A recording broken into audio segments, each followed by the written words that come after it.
اب یہ نہیں ہوتا کہ یہ صاحب فلاں کے باپ ہیں، فقط اس صورت میں ہوتا ہے جب بیٹا لائق فخر ہو جائے، جب چھوٹا لائق فخر ہو جائے. تو اب مجھے جملہ کہنے کی اجازت ہے کہ اگر کوئی لائق فخر ہو جائے تو اس کے ذریعے بڑے کا تعارف ہو سکتا ہے. اگر محمد اپنے اللہ کے لیے قابل فخر نہ ہوتے تو اللہ محمد کے ذریعے اپنا تعارف نہ کراتا، اور اگر محمد کی بیٹی محمد کے لیے لائق فخر نہ ہوتی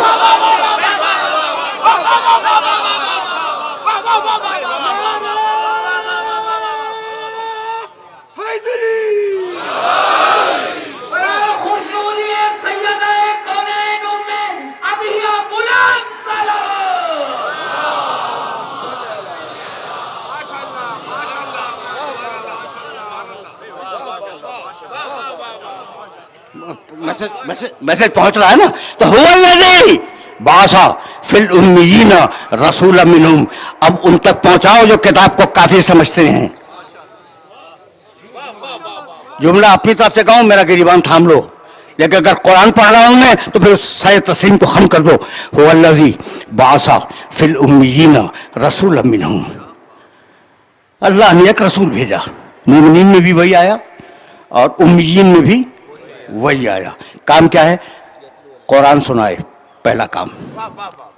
سننا بھائی، آرام سے سننا. قرآن سنائے، پہلا کام. نفسوں کو پاک بنائے، دوسرا کام. کتاب کی تعلیم دے، تیسرا کام. حکمت کی تعلیم دے، چوتھا کام. کتنے کام ہیں رسول کے؟ 4. پہلا کیا ہے؟ آیتیں سنائے، یہ تو پہلا کام ہے نا. اور دوسرا کام کیا ہے؟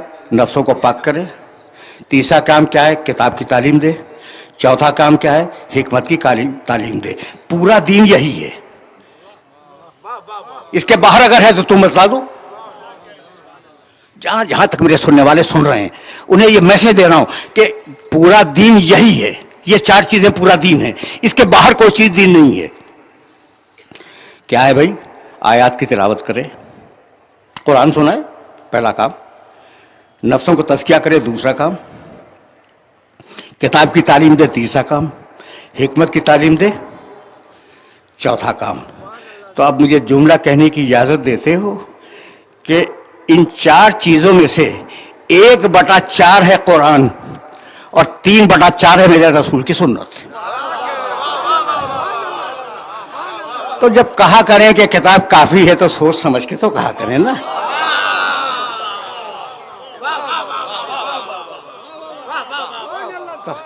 جب کہیں کہ کتاب کافی ہے تو پھر سوچ سمجھ کے کہیں. بھائی 3 حصہ دین کا رسول کے لیے ہے اور 1 حصہ قرآن کے لیے ہے. تو اب میرا جملہ سننا. وہ تمہیں قرآن سنائے، تم سنو. وہ تمہارا نفس کا تزکیہ کرے، تم کرواؤ. وہ کتاب کی تعلیم دے، تم تعلیم حاصل کرو. وہ حکمت کی تعلیم دے، تم حکمت کی تعلیم اس سے حاصل کرو. وہ کتاب سنانے والا، تم کتاب سننے والے. وہ تزکیہ کرنے والا، تم تزکیہ کروانے والے. وہ تعلیم دینے والا، تم تعلیم لینے والے. نہ وہ تم جیسا نہ تم اس جیسے.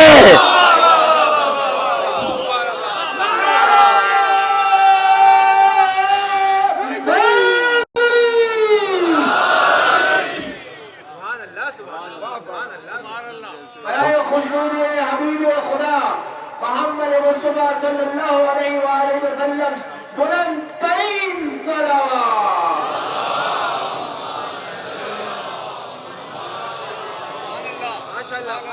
دیکھو بھائی، یہ مراحل بہت ضروری ہیں مقام محمود تک پہنچنے کے لیے، اور مجبوری ہے، موضوع کو جسٹیفائی ہونا ہے. تو اب ایسے کے لیے کہا گیا کہ قل ان کنتم تحبون اللہ فاتبعونی فاتبعونی. عجیب جملہ ہے. رسول کہہ دو کہ اگر تمہارے دلوں میں اللہ کی محبت ہے، اگر تم دعویٰ کرتے ہو اللہ کی محبت کا، تو اتباع میرے محمد کا کرو. محبت اللہ سے، اتباع محمد کا. بہت بہت توجہ رہے. اچھا بھائی، تو ہم کریں محمد کا اتباع. محمد کس کا اتباع کرے؟ ہے یہ روح القدس ان کی زبان سے بولا. آپ نے کہا وہی فرما رہے ہیں. وہی کہ وہی کا اتباع کریں. واقعہ بھی یہی ہے کہ ہم اتباع کریں محمد رسول اللہ کا اور محمد رسول اللہ اتباع کریں وحی الہی کا, ہے نا, وحی الہی کا. قل, بھائی بہت توجہ رکھنا, بہت توجہ رکھنا. سورہ یونس 10واں سورہ قرآن مجید کا. اب وہ آیت کوٹ کروں پھر میں آگے جاؤں. 10واں سورہ قرآن مجید کا. لوگ آتے ہیں رسول تمہاری خدمت میں, جا کے دیکھ لینا, لوگ تمہاری خدمت میں آتے ہیں اور کہتے ہیں ایتے بقرآن غیر ھذا, یا رسول اللہ اس کے علاوہ کوئی دوسرا قرآن دے دیں. سن لیا, یا رسول اللہ اس قرآن کے علاوہ کوئی دوسرا قرآن دے دے, یعنی قرآن لینے کے لیے تیار ہیں, لیکن یہ نہیں چاہیے, کوئی اور چاہیے. اچھا یا رسول اللہ کوئی دوسرا قرآن دے دیں اور بدل ہو, اور اگر یہی قرآن دینا ہے تو تھوڑی سی ہماری مرضی کے مطابق میں تبدیلی کر دیں.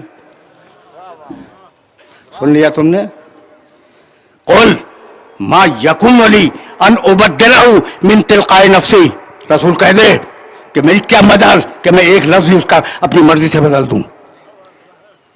رسول کہہ دے کہ میری کیا مجال کہ میں قرآن کا ایک حرف بھی اپنی مرضی سے بدل دوں. توجہ رہے, یا رسول اللہ اس قرآن کی جگہ کوئی اور دے دیں, اور اگر یہی دینا ہے تو ہماری مرضی سے کچھ تبدیلی کر دیں. تو مطالبہ کرنے والوں میں تحریف قرآن کا مزاج تھا.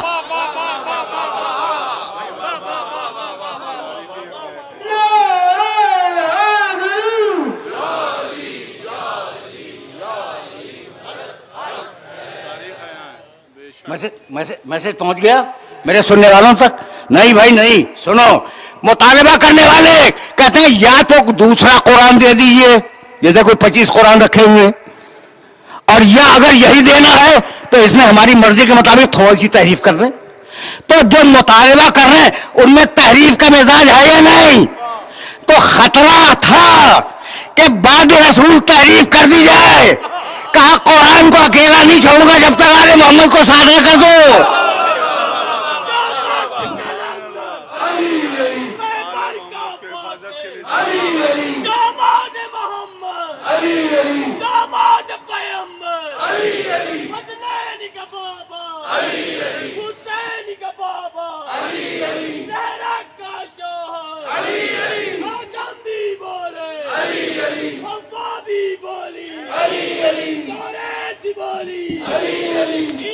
بس برادر عزیز,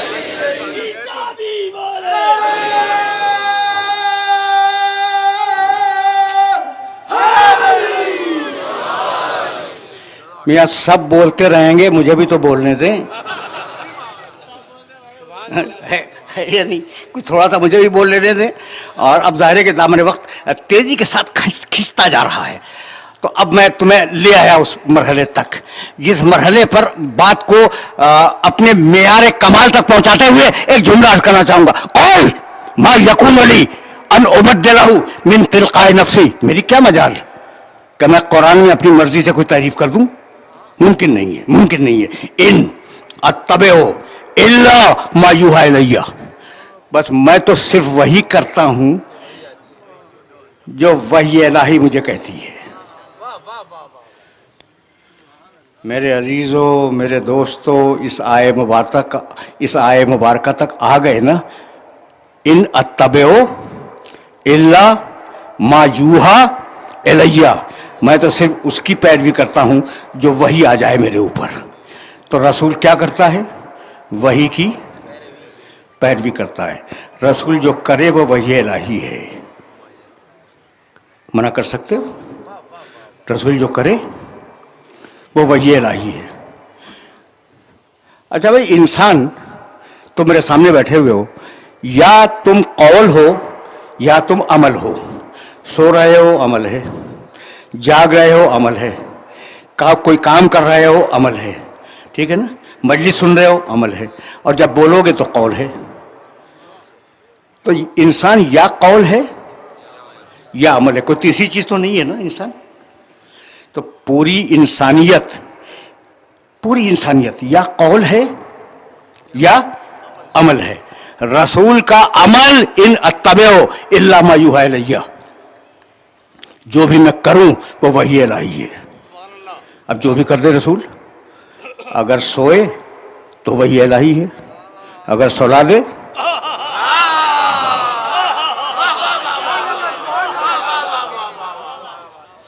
ٹھیک ہے نا بھائی، بہت بہت بہت سامنے کی بات ہے. اگر سوئے تو وحی الہی ہے، اگر سلا دے تو وحی الہی ہے، اگر جاگے تو وحی الہی ہے، اگر جگا دے تو وحی الہی ہے، اگر بیٹھے تو وحی الہی ہے، اگر بٹھا دے تو وحی الہی ہے، اگر اٹھے تو وحی الہی ہے، اگر اٹھا دے. اپنے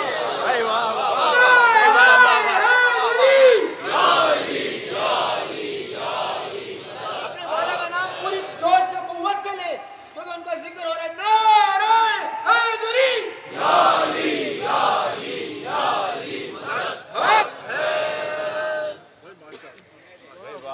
ہاں، اس مرحلے تک آئے کہ رسول جو کرے وہ وحی الہی ہے.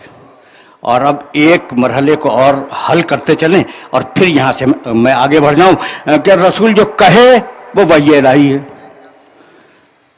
دیکھو بھائی، کبھی کبھی حضرت حجت الاسلام والمسلمین بہت لائق علماء میں ہیں.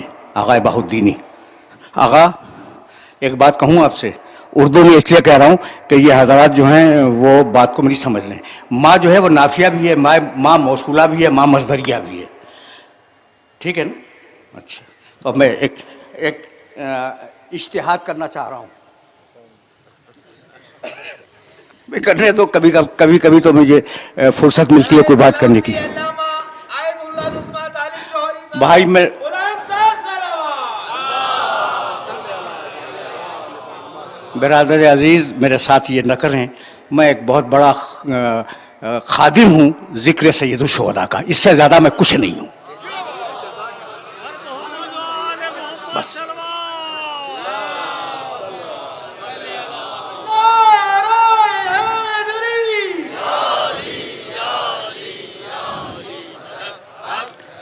اچھا اب تم یہ ماں سن لو. ماں کے ایک معنی تو یہ ہے کہ وما محمد الا رسول، محمد کچھ نہیں ہے، رسول ہیں. ماں کے معنی نہیں ہے نا.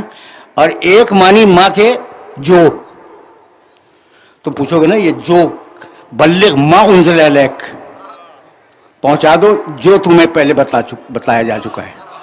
تو ماں کے دونوں معنی ہیں نا، ماں کے دونوں معنی ہیں. ماں کے معنی نہیں اور ماں کے معنی جو.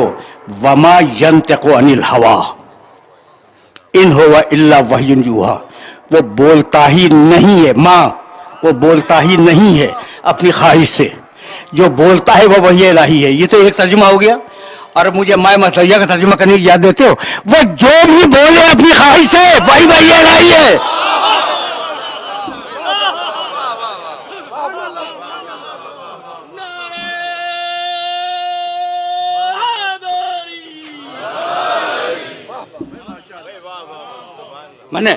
میں نے زحمت دی اور اب اس مرحلے فکر سے ذرا سا آگے جانا چاہ رہا ہوں میں، اور اگر پہنچ گیا تو میری آج کی محنت سوارت ہے.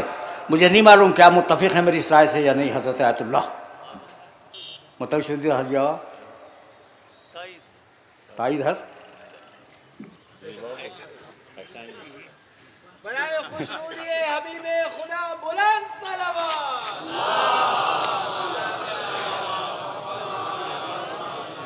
اور ظاہر ہے کہ جب دونوں معنی ہیں تو مجھے حق دو کہ میں ایک معنی اور کروں.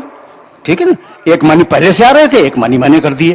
تو اچھا، جو بولے وہ وحی الہی، یعنی جو بولا ہے رسول وہ خود نہیں بولا، وحی الہی بولی. اور جو کیا ہے رسول نے وہ رسول نے نہیں کیا، وحی الہی نے کیا. بھائی یہی ہے نا. اب اس سے تو آگے میں کوئی بات کہہ بھی نہیں سکتا. جو کرے میرا نبی وہ وحی الہی ہے، جو کہے میرا نبی وہ وحی الہی ہے. یہ کرنا اور کہنا ایک جگہ جمع ہو گئے. ہاتھ سے بلند کیا اور زبان سے کہا من کن تو مولا ہو.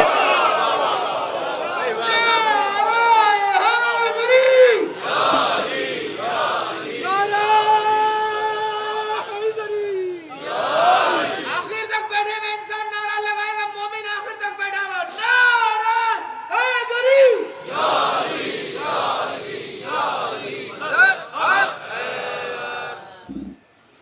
بس میرے عزیزوں، میرے دوستوں، اب سلسلہ فکر کو کنکلوڈ ہو جانا ہے. تو نبی اتباع وحی کرے، امت اتباع نبی کرے. اگر یہاں تک آ گئے ہو تو اب میں کیسے تمہارے سامنے اس بات کو عرض کروں جو میرے دماغ کے اندر بہت بری طرح گونج رہی ہے. عجیب بات یہ ہے کہ کسی دن کسی بزرگ نے کہیں سے انہیں توریت کے کچھ تھوڑے سے ورق مل گئے اور آ کے رسول کی خدمت میں کچھ تھوڑا سا پڑھ دیا اس میں سے. اب نگاہ تو ہے ورق کے اوپر، رسول کے چہرے پہ تو نگاہ نہیں ہے نا، ورق پہ پڑھ رہے ہیں. کوئی دوسرے بزرگ آئے اور انہوں نے دیکھا کہ پیغمبر اکرم کا چہرہ متغیر ہے، روک دیا. کیا کر رہے ہو؟ رسول کا چہرہ متغیر ہے. گھبرا کے بند کر دیا. اس وقت جلال کے عالم میں میرے نبی نے ارشاد فرمایا لو کان موسیٰ حیا لما وسعہ الا اتباعی. آج اگر موسیٰ زندہ ہوتے تو میری امت میں ہوتے.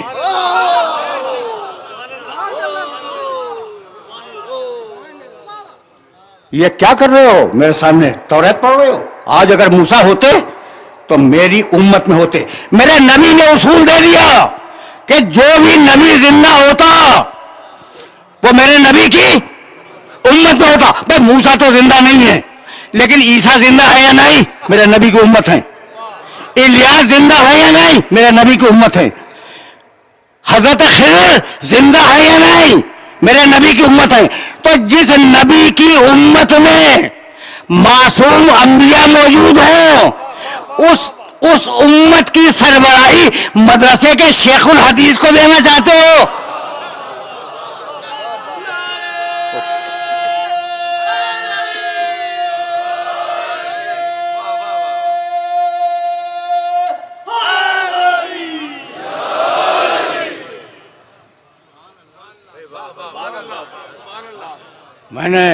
میں نے اپنے محترم سننے والوں کو زحمت دی اور اب اتباع محمد.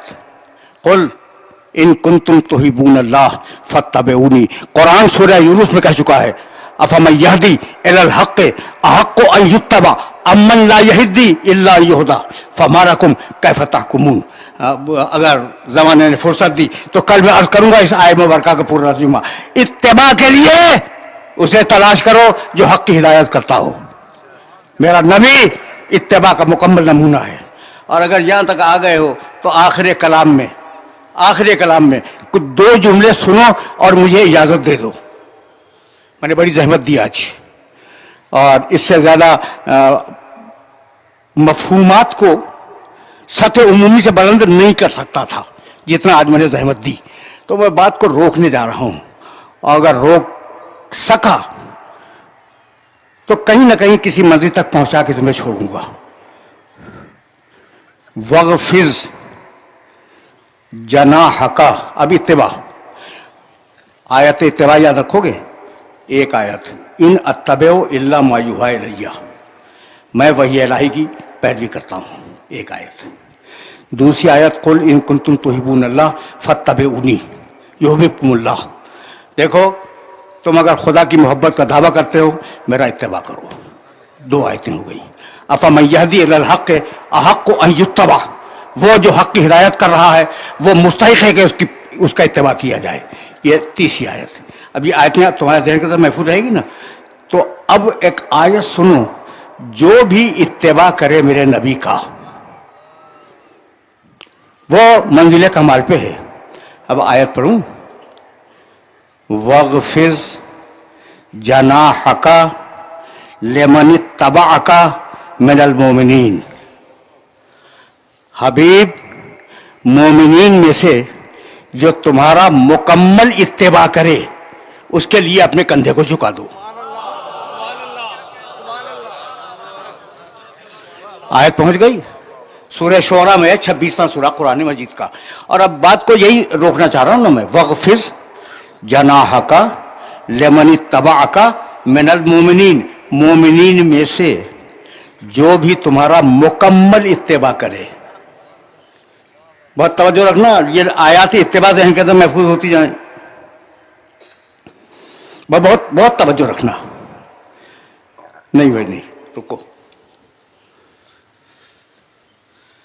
آغا اگر نہ بیٹھے ہوتے تو میں اپنا موضوع گفتگو تبدیل نہ کرتا. ایک آیت اور سنتے جاؤ اتباع کی. اگر قرآن کافی ہے تو پھر اس طریقے سے کافی ہے جس طریقے سے عرض کر رہا ہوں. سبحان اللہ سبحان اللہ. دامن آل محمد سے متمسک ہو کر. پر محمد و آل محمد صلوات.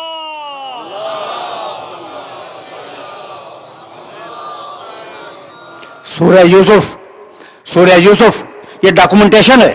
یہ حوالے ذہن میں رکھنا اور جانے کے بعد دیکھنا. قل ھذہ سبیلی، رسول کہہ دو کہ یہ دین میرا راستہ ہے. قل ھذہ سبیلی ادعو الی اللہ علی بصیرۃ، اس دین کی طرف بلانے کا حق مجھے ہے. انا، اور میں پوری بصیرت سے لوگوں کو دین کی طرف بلا رہا ہوں. ومن اتبعنی، اور جو میرا مکمل اتباع کرے دوسرا حق اس کا ہے. آیت پہنچ گئی. میں نے کوئی روایت نہیں پڑھی آج، ٹھیک ہے نا. اور میں چاہ رہا تھا کہ آیات کے ذریعے تمہیں کسی مرحلے فکر تک پہنچا دوں. ایک مرتبہ اور سننا. قل ھذہ سبیلی ادعو الی اللہ علی بصیرۃ انا ومن اتبعنی. بس دو کو اسلام کی تبلیغ کا حق ہے، دو کو اسلام کی ذمہ داری تفویض کی گئی ہے. انا، میں، ومن اتبعنی، جو میرا مکمل اتباع کرے. تو قرآن نے کہا کہ رسول کے بعد بس وہی ہوگا اس دین کا ذمہ دار جو رسول کا مکمل اتباع کرے. بھئی یہی ہے نا. تو اب قرآن سے پوچھ لیں کہ رسول کا مکمل اتباع کرنے والا کون ہے.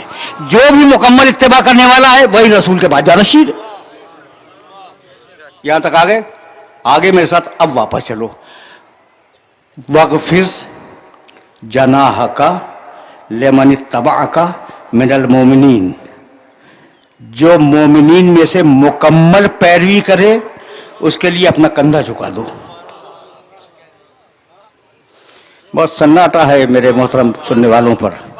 دیکھو بھائی، قرآن کو قرآن سے جوڑ رہا ہوں میں. کیا کہا کہ بھائی دو ہیں جن کو اسلام پھیلانے کا حق ہے، ایک میں، ایک جو میرا مکمل اتباع کرے. اب فقط ڈھونڈنا اسے ہے جو مکمل اتباع کرتا ہو، وہ رسول کے بعد رسول کا وارث ہے. یہی تو نکلا نا. اب یہ آیت سامنے آئی کہ جو مکمل اتباع کرے اس کے لیے کندھے کو جھکا دو. تو صرف یہ تلاش کرنا ہے کہ رسول کا کندھا جھکا کس کے لیے.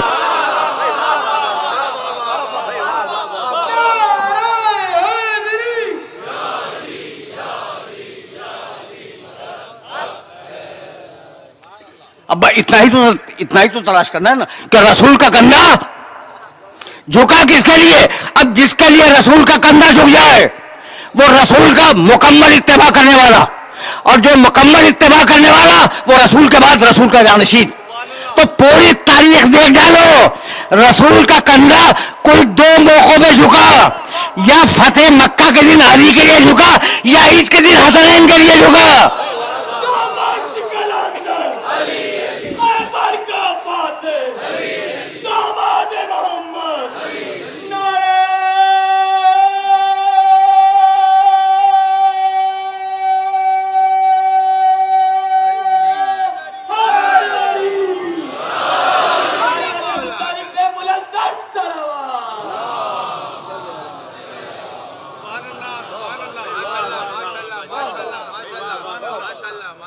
بس میرے عزیزو، میرے دوستو، گفتگو کو اس مرحلے پر میں روک دوں گا.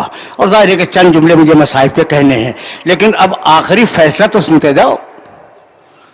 اب تک کیا بات ہوئی؟ دیکھو بھائی، یہ دہراتا ہوں اس لیے کہ نوجوان اور چھوٹے بچے جو بیٹھے ہوئے ہیں ان کے ذہنوں تک بھی یہ بات راسخ ہو جائے کہ جو رسول کے لیے اتباع کی مکمل منزل پہ آ جائے، رسول کی نیابت کا حق اس کے پاس ہے. آیت پڑھی ہے میں نے. اور قرآن نے کہا کہ اب کیسے پتہ چلے کہ مکمل اتباع کرنے والا کون ہے؟ وہ ہے جس کے لیے رسول کندھا جھکا دے. ٹھیک. اور رسول کا کندھا دو ہی مقامات پہ جھکتا ہوا نظر آیا. یا بت توڑتے وقت فتح مکہ کے دن علی کے لیے جھکا، یا حسنین کے لیے ناقہ بنتے وقت جھکا، کسی اور کے لیے تو جھکا نہیں. تو ترتیب امامت کی سمجھ میں آ گئی. یہ ہے مکمل اتباع کرنے والے، یہ ہے مکمل اتباع کرنے والے. تو قرآن کی ایک آیت سنو اور بات مکمل ہو جائے. بھائی علی اتباع کرنے والا، حسن اتباع کرنے والا مکمل، حسین مکمل اتباع کرنے والا. اور اب قرآن نے آواز دی والسلام علی من اتبع الہدی، جو مکمل اتباع کرے اس پر سلام ہو. تو رضی اللہ نے کہنا ہے، علیہ السلام کہنا ہے.